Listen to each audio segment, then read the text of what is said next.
she wanted to continue pushing for this January 6th commission. She said she was going to send over another proposal and a letter to her colleagues. Have you received her new proposal, and where do things stand on a January 6th commission? Well, I've had no discussions with her, but the way to go forward with a 9/11 type commission on the events of January 6th is twofold. Number one, the commission needs to be balanced. And number two, the scope of it needs to deal with a little bit broader than just January the 6th. We've also had a number of violent disturbances around the country last year, and I think we ought to look at this in a broader scope and with a totally balanced 9/11 style commission.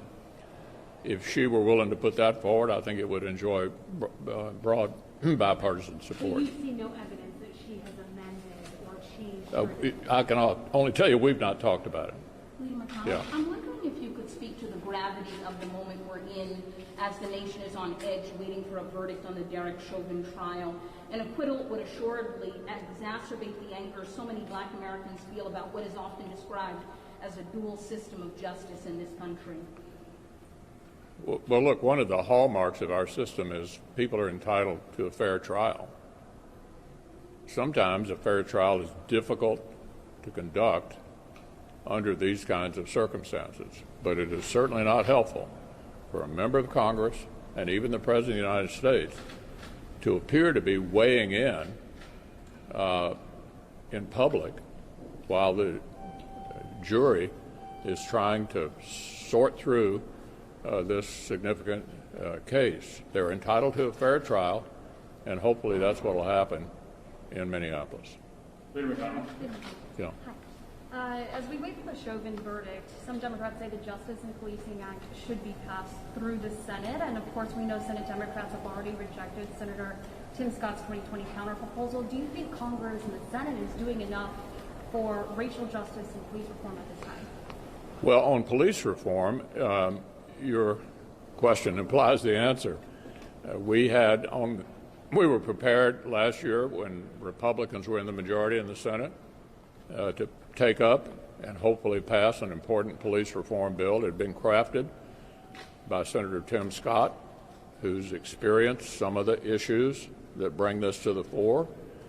And yet the Democrats, who are now decrying the use of the filibuster, used it repeatedly to keep us from even bringing the bill up and having a debate. We're still open to looking at police reform, but it ought to come up before the Senate, open for amendment, and our ideas, led by Senator Tim Scott, ought not to be just summarily dismissed in the process. Leader McConnell. Leader McConnell. Have you been briefed by the Republicans who are trying to negotiate with the Biden administration maybe a scaled-down infrastructure package? And how optimistic are you about them getting a deal? Yeah, we've been talking about it at lunch. Shelley has been giving reports about what she's working on. At the risk of repeating myself, we're open to a more modest and targeted infrastructure bill. And for myself, it's one thing to run up the national debt when you have a 100-year pandemic, but just to keep routinely adding trillions of dollars to the national debt, I think is ill-advised for the future of the country. For myself, I'd like to see how even a modest bill is going to be credibly paid for. Leader, to follow up Thank on you. that